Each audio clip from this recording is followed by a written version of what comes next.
Hello. Let's put this up a little bit. Okay, so I wanted to come on and create a little bit of a live stream while everything's still fresh in my head and my heart, and speak to you a little bit about how amazing doTERRA is and share some insights that I learned from convention that perhaps you weren't aware of, or maybe kind of give you a bit of a depth and understanding of the heart and the culture of doTERRA. Now, for those of you that have never been to convention before, I highly recommend that you go. As long as you have a wholesale account, you are welcome to attend the conventions wherever they are in the world. And what they are basically is, it's a beautiful way to come together. So if you have a team, or even if you're just going along by yourself, to explore a little bit more about the company. There's education there. It's a totally non-hypey event. And what I mean by that is that doTERRA actually pride themselves with their conventions on not, like creating big epic entertainment or distractions, or, blowing a heap of money on just like really stupid things. They really maintain the heart and culture, which is about building and nurturing relationships and educating people, yeah? And that's one thing that I really love about convention as well. And I know last year when I went to my first convention, part of me was like, oh, I don't really know about this, like, convention. Is this going to be full of, like heaps of fanatics, and is it going to be like this real weird culty thing? And what I found with convention last year and then this year as well is it's completely different to what my expectations were, and I was actually really blown away. And I left convention last year and this year with my cup full, my heart just feeling so warm, connected, and deeply inspired. And I just kind of am in awe of this incredible company and to be connected to it. It is such a privilege and an honor to not only use these beautiful products, but to be able to share them with others in the world, to, allow the products to do their magic, but also because of what the products are connected to, which is what I want to share with you this evening. So I've written some little notes so that I refresh my memory and I don't get too ranty. As you know, I all have the gift of the gab and I could talk for hours. So I want to kind of keep this really clear and concise. For those of you that have been in the group having a look, you will notice that I did post some live streams. So there was a few sessions that I really felt needed to be captured in their entirety, and you can scroll down and see them. One of them is from, I can't remember his name, and I didn't even really look at the what do you call it, the brochure. So he is a doctor, and he did a fantastic presentation on the power of touch. And I thoroughly recommend that you go and watch that. It goes for about half an hour, I'm pretty sure, maybe 40 minutes, but check it out. I know the first part of it is to do with the healing hands, I'm pretty sure, but then it goes into his talk, and I really recommend just sitting with that, not even from an oil product perspective, but just for the beautiful knowledge that he shares based on his 20 odd years experience in the medical field. Yeah, so it's really, really powerful talk. But it also kind of brings in a connection point of how we can all inspire each other to feel safe, secure, supported, to be seen and heard and valued, yeah, which is like totally what I'm all about as well. Okay, so the biggest takeaway for me, as always, and it is the big calling to me, which got my heart involved with doTERRA, was they're partnering with Operation Underground Railroad Rescue, which is an amazing initiative which goes into areas where child sexual exploitation and human trafficking is prevalent, and they not only go in there to provide education, that they actually remove these children from these experiences and then put them back into rehabilitation centers and homes, and also obviously go through trauma counseling and all that sort of stuff. So they shared the latest update with Operation Underground Railroad Rescue, and they shared a video which was about a sting that they did in Colombia. And was it Colombia or Costa Rica? No, I'm pretty sure it was Colombia. And what was really, like, I was in tears. I was a blubbering mess, as you can imagine, being an empath and just like connecting with that. But what it really showed was doTERRA's commitment to really stepping up and putting their money and their time and investment into funding these totally necessary projects.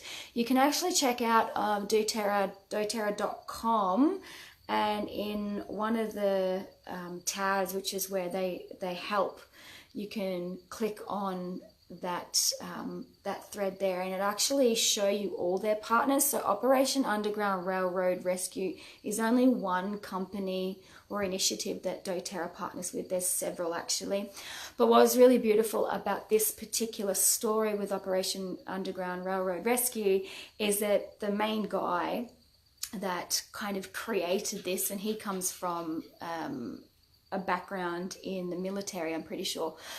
So he'd set up this sting operation and was working with the local authorities there, and he pretty much through the internet,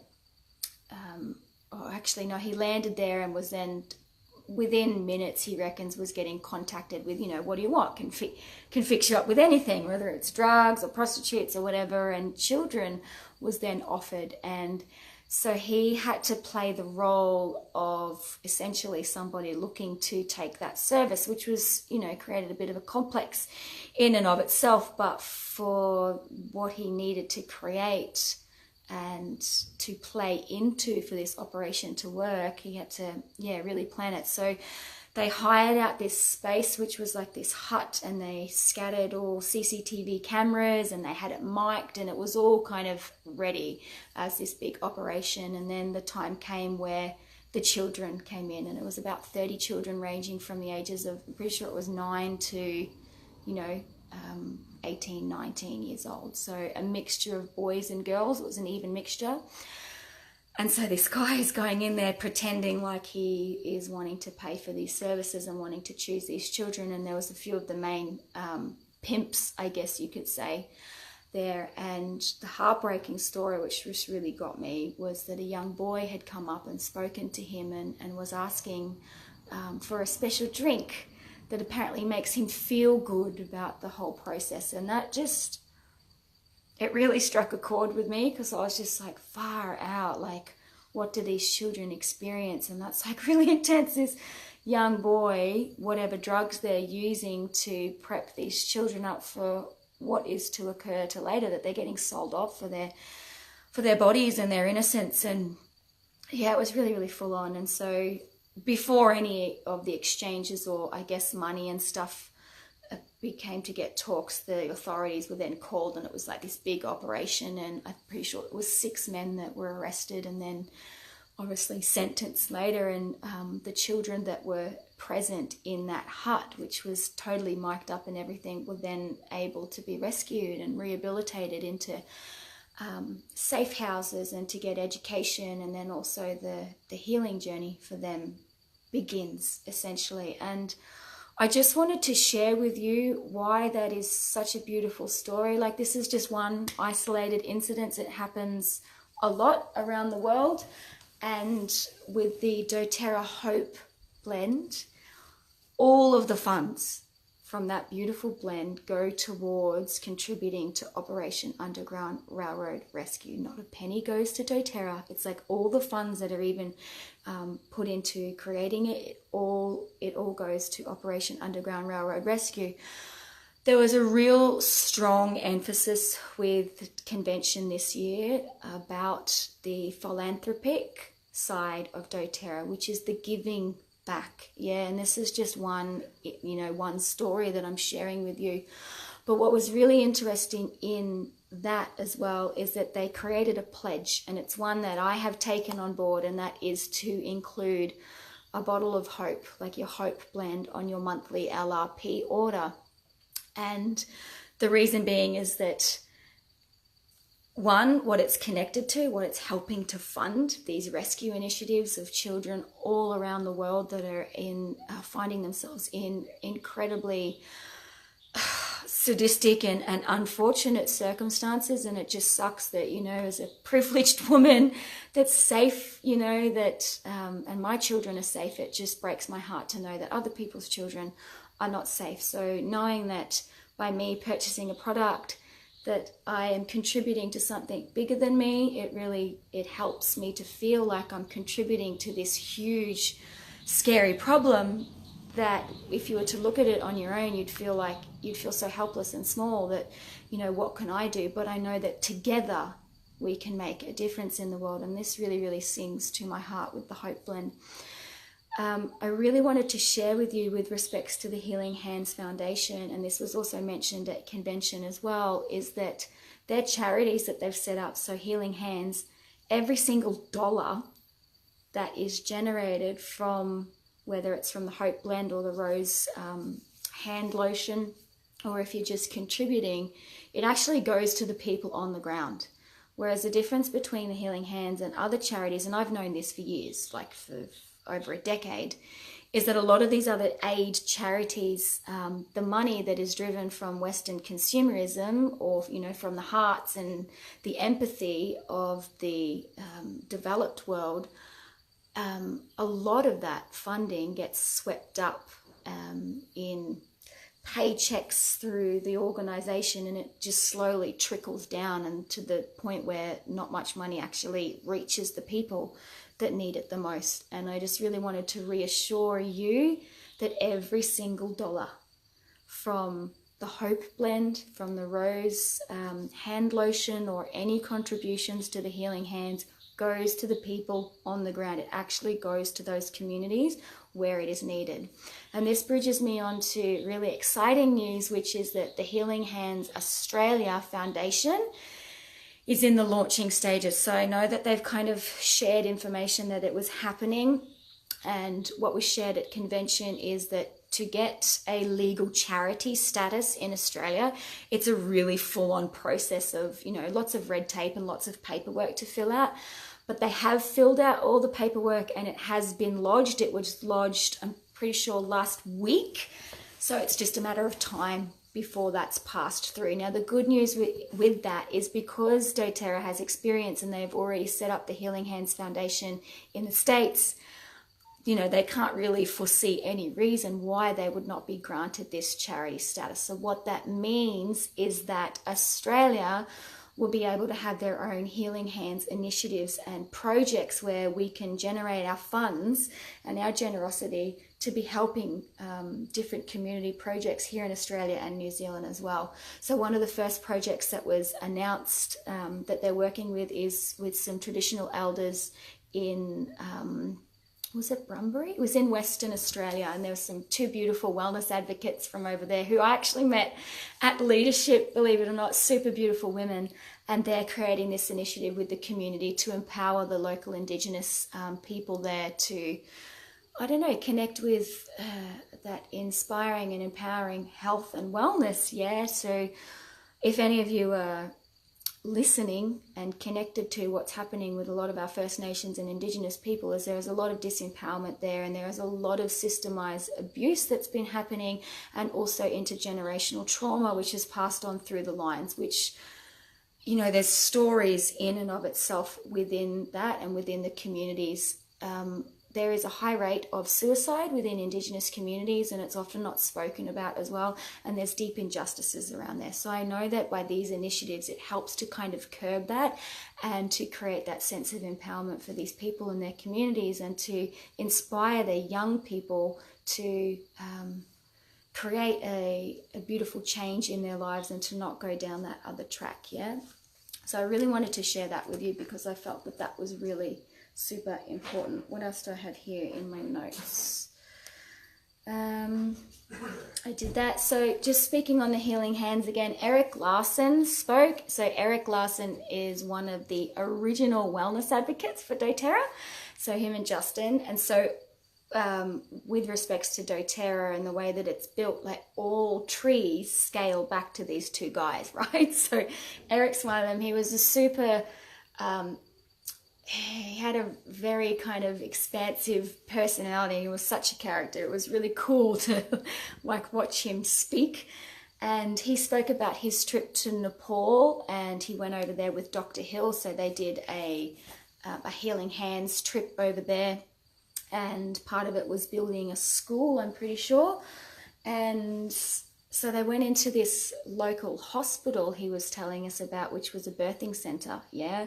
And he painted the picture that it was like this haunted house, like you wouldn't even want to go in there, like an old war bunker or something like that, with the flickering lights and just like super spooky, with like, you know, concreted walls and just like a real dark, yucky death kind of war energy about it. And unfortunately, this particular building in this space was the birthing area, and it serviced a community of over 200,000 people around this radius. It was the only birthing center around, and you know, it kind of just boggled his mind that this was where women were going to give birth to these babies in these really this intense environment, and they didn't have adequate medical supplies that they would have needed. And so anyway, he kind of looked around and was really shaken by the view of this, yeah, this kind of haunted house scenario. And Dr. Hill then spoke with one of the head medical directors of the facility there, and he simply just asked them, well,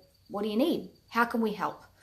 And so with that, it instigated this conversation about particular medical supplies, which they really needed for the neonatal facility there. And without even, you know, a flinch, Dr. Hill was apparently on the phone with this list, got his credit card out and purchased those medical supplies. So within 2 days, this hospital in Nepal had the adequate supplies that they needed, that they were missing. And Eric Larson spoke about how that touched his heart. One, because it really kind of pulled him into a humble way, that he was like, looked at himself as like, oh, well, why didn't I ask that question? You know, it was Dr. Hill was just like, what do you need? And I really want to share that with doTERRA, like, you're connected to this company which has such a beautiful, generous heart to do good in the world, but they're not coming in from this business or company perspective to communities and saying, oh yeah, I think you need this. What they're doing is they're building real relationships with people in these communities, and they're simply asking the question, what do you need? And then they're filling the gaps there. And I find that that's a really empowering way for doTERRA to show up and to really create a positive and inspiring, dramatic change in these communities and indeed people's lives. So yeah, it's just kind of like gets you all warm and gooey, I suppose. Spoke about that. Yeah, and that kind of bridges me onto the culture of doTERRA, which was totally prevalent throughout the whole convention, and that is doTERRA is, and it was reiterated many times, and I know you've probably heard me say this before, those that have come to my class or business building, that doTERRA is essentially a personal development journey in the disguise of an essential oil company or business. And that is totally true. And it's not to play into the hype of like personal development. Like, everybody has their own journey of developing themselves to be beautiful, kind-hearted, compassionate, and empowered people. And depending on where you are and where you're at in your life's journey, it's going to be different for different people. Yeah. So for some people, it's connected to these beautiful products to become empowered with their health choices, or to know that they can connect with natural solutions and alternatives. For other people, it's from a business perspective, and it's the financial side that is going to help develop them and empower their lives, you know. So it just kind of bridges all of those gaps. Again, I just wanted to reiterate with conventions, so if you're ever feeling called to go, that there isn't any weird hypey stuff. And I've seen other conventions before, and I've seen some stuff on YouTube from other companies, and I'm like you just kind of scratch your head just going, why are they doing that? Like, it's really weird. doTERRA is not like that at all. So even with the conversation pieces, in it all was woven this beautiful value-based content that they were sharing, which spoke to different people in different ways. So You know, you'd have the full science and chemistry stuff. I've posted a video below. I did live stream the chemistry talk because that's just so much to take in. So, you know, that appeals to the very analytical mind that need to know and understand how essential oils work from a chemical perspective and a physiological perspective, yeah?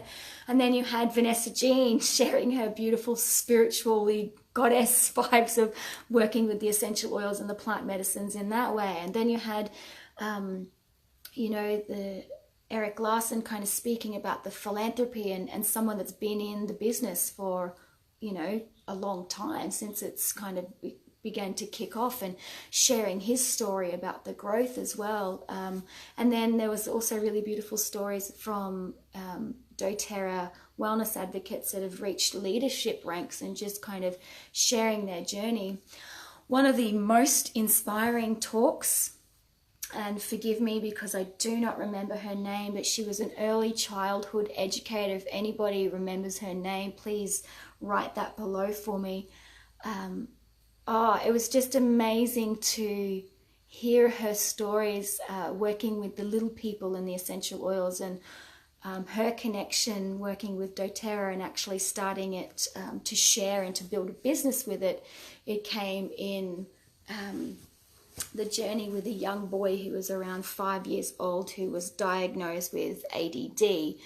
And, you know, she didn't go any further into the labels of that or anything like that, but she was doing a class and he was there with his mum and was passing around all the different oils and stuff. And I'm pretty sure it was the wild orange that he sniffed, and he took a deep breath, and then he started to be a helper for her and passed all the oils around the class. And you know, a little while after, he came to see her at the end, and he asked if he could use that oil again. And, you know, obviously because in a class setting she'd passed a few oils around, she was like, oh, you know, which one was that? Like trying to re-trigger her memory of what the oil could be that she shared with him.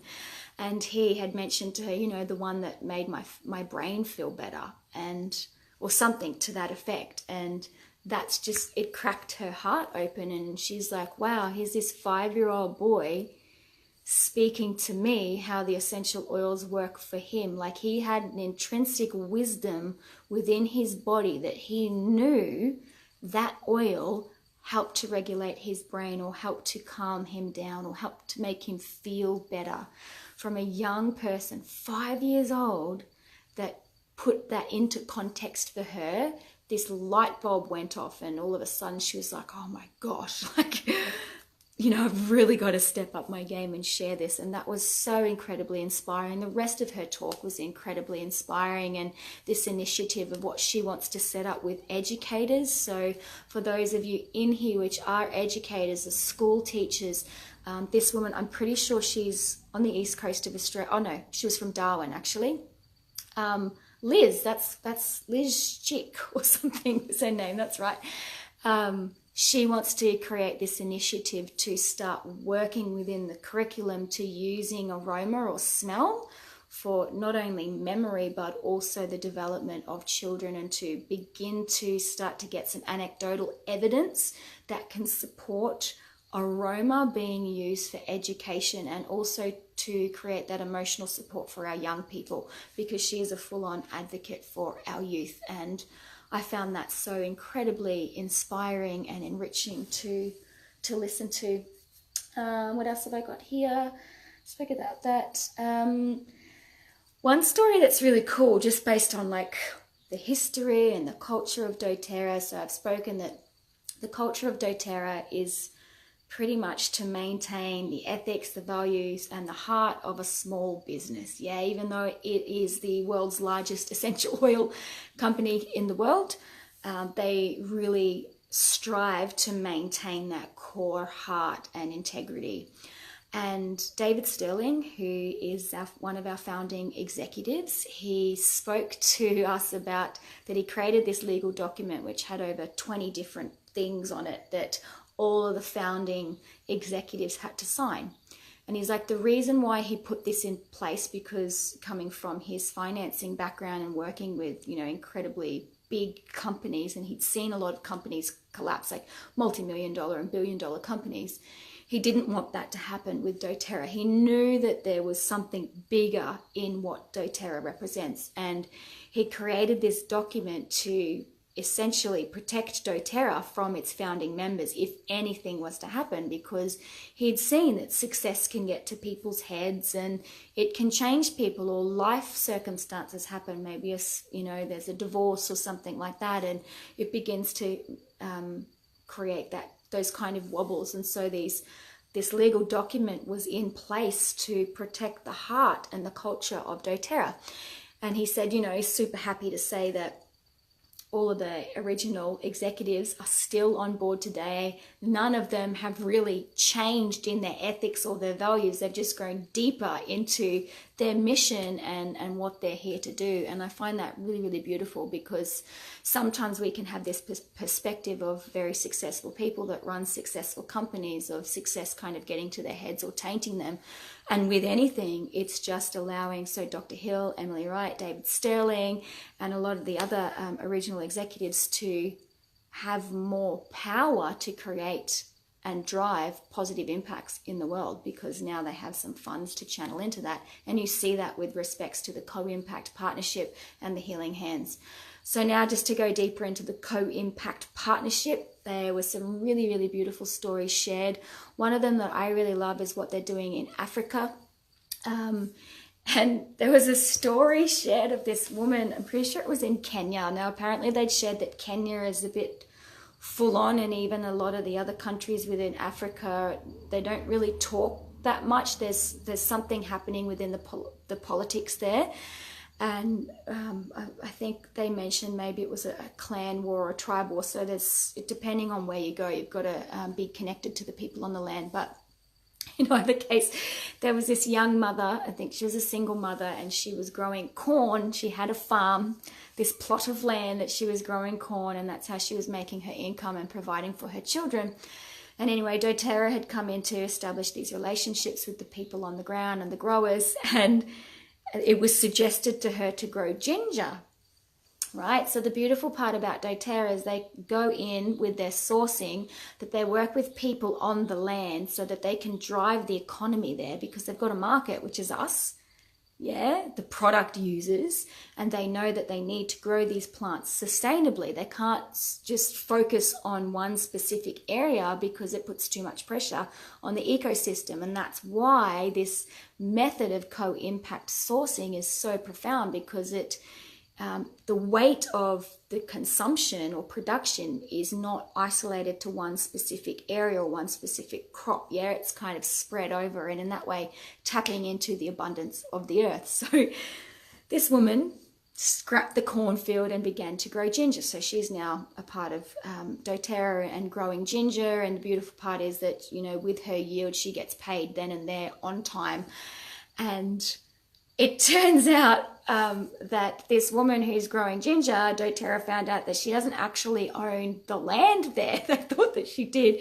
She'd been squatting on the land for a while and just started growing corn and making a living off it. So one of the initiatives that doTERRA has, now you've probably heard me speak about the fact, like if you've come to one of my classes, that doTERRA don't own any of their land in that sense, that they're not interested in that. They're interested in empowering local communities to help to activate their economy and get people out of poverty and out of debt. That's one of their core missions and drive behind their sustainability sourcing.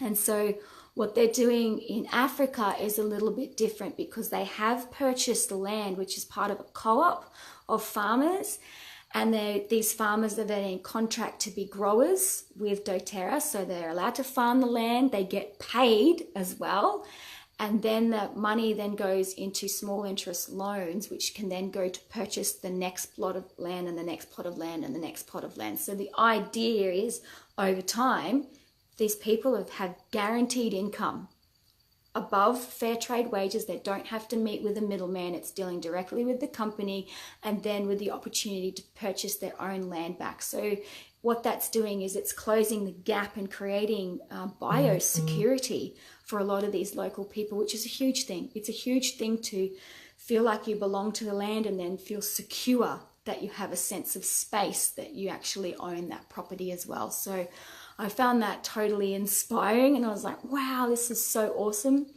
They also shared within Africa, so you may be aware that our frankincense comes from Somalia. Now, doTERRA is pretty much owns the frankincense trade over there now. With their co-impact partnerships, they have exclusive rights with the frankincense trade. What they're doing now is they've actually just bumped up the wages, so they're paying them 5 times more, which a lot of the people that pick the resin off the frankincense trees are women, and so their wages have gone up 5 times. What we shared too, and this just really speaks about the sustainability and the strategic planning of doTERRA, is that with the frankincense trees, where they source them from, they need to rest the trees for a year. And this is a standard practice in cultivating, sustainable farming practices with their resin. And so that's coming in this year. The trees are going to be rested. And it was interesting because when David Sterling spoke about this, he mentioned that, like, everyone kind of paused and freaked out. And he's like, don't worry, they've been planning it for years. And the reason being is they knew this was coming, so they've been slowly stockpiling frankincense to get the global wellness advocates and customers that love their frankincense enough oil to buffer them for that year until production comes back online. So that's been stockpiled in the Bulgarian distillery. And he just wanted to mention, to be rest assured that there is enough oil to carry us through that dry period. And why I really want to share that is because it really speaks to the way that doTERRA is totally invested in sustainability and working with the land and the people on the land, that they're not going to drive the market somewhere where it's going to put too much pressure on Mother Earth. Yeah, so that's a really beautiful, inspiring story. I'm pretty sure that's all I want to share at this moment with respects to what had come through with convention. Also, if you do get an opportunity to go wherever you are in the world, if there is a convention near you, I thoroughly recommend going. It is a beautiful opportunity to learn more, across all facets of what doTERRA represents. You will leave feeling inspired. You will feel like your cup has been filled up, and connecting with community and connecting with the heart of doTERRA. So for me personally, it just made me but just connect more deeply and have so much more respect and appreciation for this incredible company, what they're doing in the world, and to know that I'm connected to that, you're connected to that, together we're all connected to this beautiful vessel which is creating positive change in the world and inspiring communities to be empowered, which is amazing. I've frozen, have I? Oh, it seems okay on my end. I'm hoping that when I wrap it up, perhaps it will post properly. If you have any questions at all, if you're watching the replay and perhaps you've got specific questions with respects to doTERRA, to their co-impact partnerships and their sourcing or healing hands, just pop a comment below and I'll come back and answer it, or one of the team leaders will come in and answer those questions for you as well. But I guess to surmise my experience of the journey is, I feel like stepping into this has been one of the best decisions in my life. Not only because of the beautiful essential oils and the people that I'm connecting with, but because of what the company represents, the integrity that they have. I know that not everybody gets it, and that, people will say whatever they want to say, but when you witness and you experience and you hear these stories of this change that is happening, it's just so enriching to know that you've played a part in it. Whether that's from purchasing product or sharing the oils. And yeah, it's just like, wow. And I'm looking forward to being able to have an opportunity to participate in these incentive trips, these healing hands trips and things like that, so that I can be more of service in a beautiful way, to put my labor and my heart and my ability to listen and to serve to good use to, you know, people in these communities that I probably would never have had the opportunity to work with. So that's really exciting, and it's really, really awesome. So I just want to share with you that you are totally in safe hands with this company. They have thought it all out, even to the critical extreme of what could go awry, and they've put systems in place. And to know that above all, the culture of doTERRA, which is about building relationships and coming from the heart and serving, is ultimately what we all connect with and what we are all advocates and ambassadors for. So yeah, I know, how amazing would a Healing Hands adventure. Maybe we'll all be at them together. That would be completely next level inspiring. I know that there is a trip coming up in May to Nepal. We have one of the Team Unicorn members heading over to that, which is so awesome. That's Beck, so she'll be able to give us updates on what that trip is like, and how incredible, yeah, to be able to show up physically and to give back. Like it's absolutely amazing. And even in that doTERRA, so what came from corporate, just quickly, is they'd shared that if anybody had, you know, a passion or a mission or a project that they wanted to see come to fruition that perhaps doTERRA could blend well with, that once the Healing Hands Foundation has that charity status within Australia, they will be looking for projects to fund. How freaking cool is that? That just totally inspires us to the realm of our visionary creatives and thinkers that actually want to create and inspire positive change in the world, now have a beautiful vehicle that can help deliver that in a really beautiful way, knowing that it's coming from us, like loving our products. And, you know, it just makes that beautiful exchange of the money that's coming through, which is from human energy going to work and the way that you earn your money, and then purchasing product and, you know, investing in the Healing Hands, and that's affecting people in a beautiful way on the ground. Like it's just... it's super amazing, super awesome. All right, I'm getting a little bit rambly now, so I'm going to wrap this up. Any questions, please, and post them below, and I'll get back to you later.